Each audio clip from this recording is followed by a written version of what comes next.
میں نے cousin marriage سے متعلق ایک بیان کیا تھا کہ کزن میرج کا رواج ڈالنا چاہیے کیونکہ شریعت اس کی ترغیب دیتی ہے۔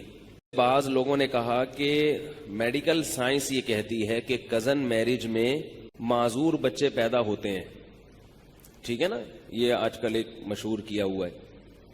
اور بعض لوگوں نے یہ بھی کہا کہ مفتی صاحب کی میڈیکل سائنس پہ ریسرچ نہیں ہے، اگر ان کی ریسرچ ہوتی تو یہ بات نہ کرتے۔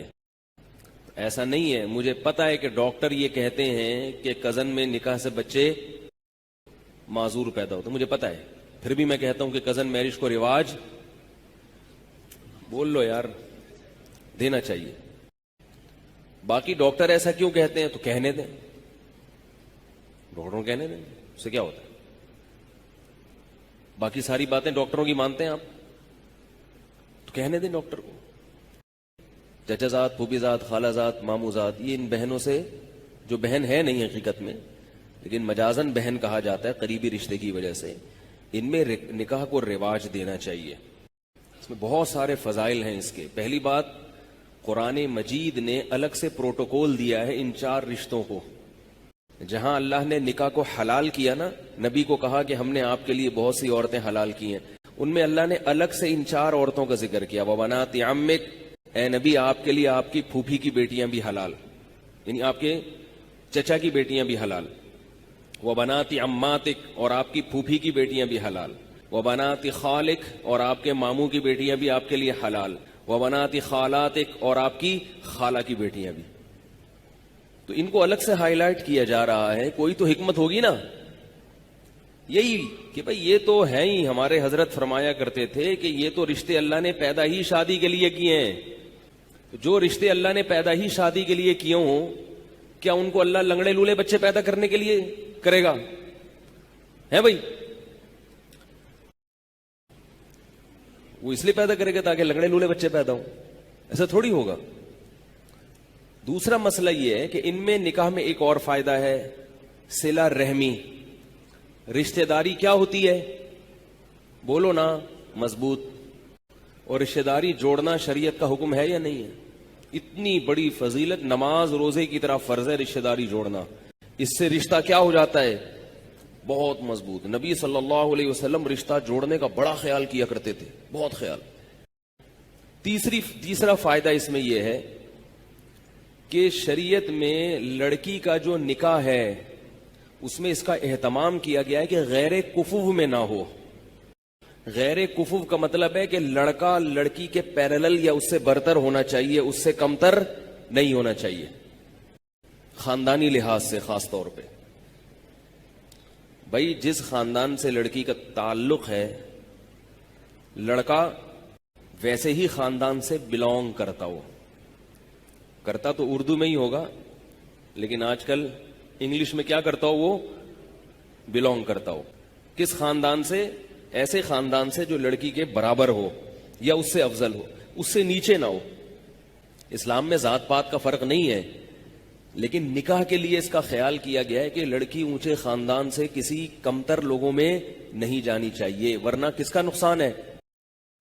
بولو نا، لڑکی کا نقصان، کیونکہ لڑکی نے ماتحت بننا ہے نا شوہر کے۔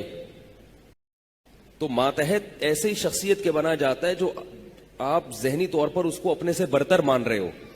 اگر وہ بھنگی چماروں میں چلی گئی، بڑے اونچے خاندان سے چلی گئی، کہاں؟ بھنگیوں کے خاندان میں، اور آپ کہیں کہ چونکہ وہ بھنگی مسلمان ہے، کلمہ پڑھتا ہے، تو کوئی بات نہیں، ٹھیک ہے، کلمہ پڑھتا ہے، مسلمان ہے، چاہے جو بھی ہو، لیکن لڑکی ذہنی طور پر اپنے شوہر کو اپنے سر کا تاج نہیں بنائے گی، اطاعت نہیں کرے گی، اس کو برتری کا احساس ہوگا، میں اونچی اور یہ کیا، میں اس کی کیوں مانوں؟ اس سے طلاق کا ریشو بڑھے گا، اور نہیں بھی طلاق ہوگی تو پھر ایک مصیبت، ساری زندگی ایک ٹینشن۔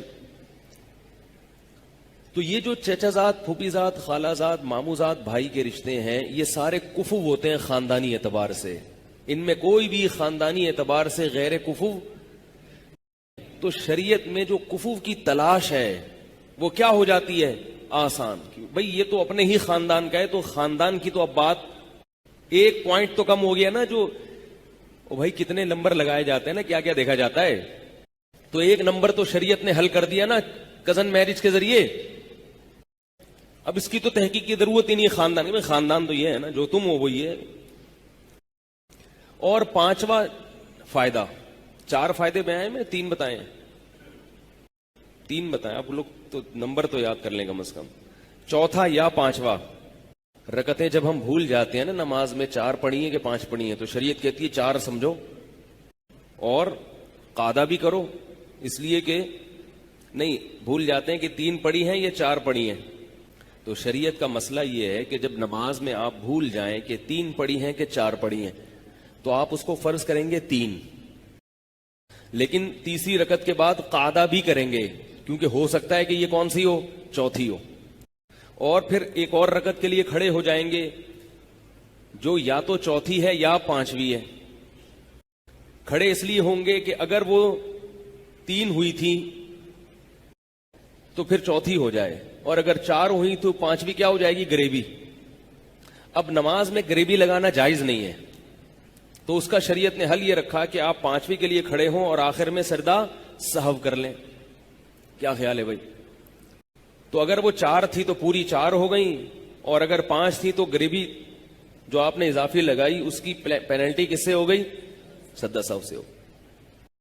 اسی کو حدیث میں کہا ہے فَلْيَبْنِ عَلَى الْأَقَلِّ. حدیث میں آتا ہے کہ جس کو نماز میں شک ہوا نا 3 پڑھی ہیں کہ 4 پڑھی ہیں, تو وہ عقل سمجھے, کم سمجھے اور اس پر بنا کرے آگے. تو ہم نے کتنے نمبر لگائے ہیں, 3 ہیں یا 4, تو ہم 3 پہ سجدہ سہو کر لیں گے آخر میں, ٹھیک ہے. چوتھا نمبر کیا ہے, جو چچا زاد, پھوپھی زاد, خالہ زاد, ماموں زاد رشتے ہوتے ہیں ان کو بچپن سے دیکھا بھالا ہوتا ہے, جوا نہیں کھیل رہا ہوتا انسان. آج کل جو نکاح ہو رہے ہیں نا وہ جوئے ہیں, جوئے. اچھا نکل گیا تو نکل گیا, نہیں نکلا تو پتہ ہی نہیں کیا نکلتا ہے پھر وہ, کیونکہ کسی غیر کے بارے میں پورے طور پر تحقیق کرنا ممکن نہیں ہے. بعض لوگ میرے پاس بھیج دیتے ہیں کسی کو, والدین نا میرے پاس بھیج دیتے ہیں کہ اس نے ہماری بیٹی کے لیے رشتہ بھیجا, مفتی صاحب ذرا اس کو دیکھیں کیا ہے. تو وہ نہا دھو کے شیمپو لگا کے بڑے تمیز سے آتا ہے میرے پاس, نہا دھو کے شیمپو ویمپو لگا کے خوشبو میں اوڑا, ایسا لگتا ہے کہ میرا دل چاہ رہا ہوتا ہے کہ میں اس سے بیعت ہو جاؤں. اب کیا پتا کہ یہ حقیقت میں ایسا ہے یا نہیں ہے بھائی, کو پتہ چلا سکتا ہے. آپ کہہ سکتے ہیں اس کے آفس سے پتا کرو, آفس فون کر کے پوچھا, ہاں بھائی صحیح ہے, تو ہو سکتا ہے باس کے سامنے صحیح ہو, وہاں تو ڈنڈا ہے نا باس کا, تو جہاں ڈنڈا ہوتا ہے وہاں تو سب صحیح ہوتے ہیں بھائی. تو گھریلو زندگی کیسی ہے اس کا پتہ چلانا بہت مشکل. چچا زاد, پھوپھی زاد, خالہ زاد, ماموں زاد کا بچپن سے پتا ہوتا ہے کہ کون بچپن میں بنٹے کھیلتا تھا, کون لٹو کھیلتا تھا, کون چڈی پہن کے تالاب میں مینڈکوں کے ساتھ نہاتا تھا, کون کیا کرتا تھا, کون گلی محلے سے مرغی چوری کرتے ہوئے پکڑا گیا تھا. یہ سب پتا ہوتا ہے. خوبیاں بھی پتا ہوتی ہیں اور بولو نا خامیاں بھی پتا ہوتی, سب پتا ہے. تبھی لوگ سب کچھ نہیں بتاتے اپنے بارے میں, کہتے ہیں نا سب بتا دوں تو ہاتھ پاؤں کٹوا دوں.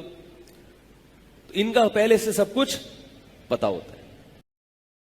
تو اب اگر ان میں خامیاں بھی ہیں تو پہلے سے پتا ہوتی ہیں کہ یہ ہے, لہذا پہلے سے برداشت کرنے کا تحمل ہوتا ہے کہ بھئی یہ تو ہے. کزن میرج کا یہ فائدہ ہے, چچا زاد بہن ہو یا چچا زاد بھائی ہو, پہلے سے پتا ہے. 4 فائدے ہو گئے. اور بھی بہت سارے فائدے ہیں اس کے, اگر میں گنوانا شروع کروں تو اور بھی یاد آئیں گے مجھے. یہ 4 بھی ابھی صرف بیٹھے بیٹھے سرسری غور سے یاد آئے, ورنہ اور بھی فائدے ہیں. پھر آگے نسل جو پیدا ہوتی ہے نا اس میں بھی بڑے فائدے ہیں, بڑے فائدے ہیں. اس میں دونوں کے مفاد ہوتے ہیں.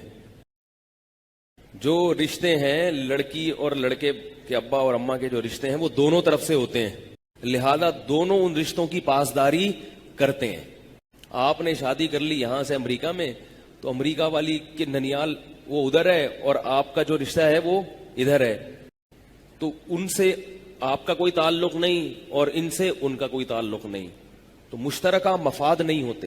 پھر ایک اہم فائدہ 5واں نمبر وہ یہ ہے کہ اگر اختلافات ہوتے ہیں میاں بیوی میں, دونوں خاندان بیٹھ جاتے ہیں, کیونکہ ان رشتوں کے ٹوٹنے میں دونوں خاندانوں کا نقصان ہوتا ہے.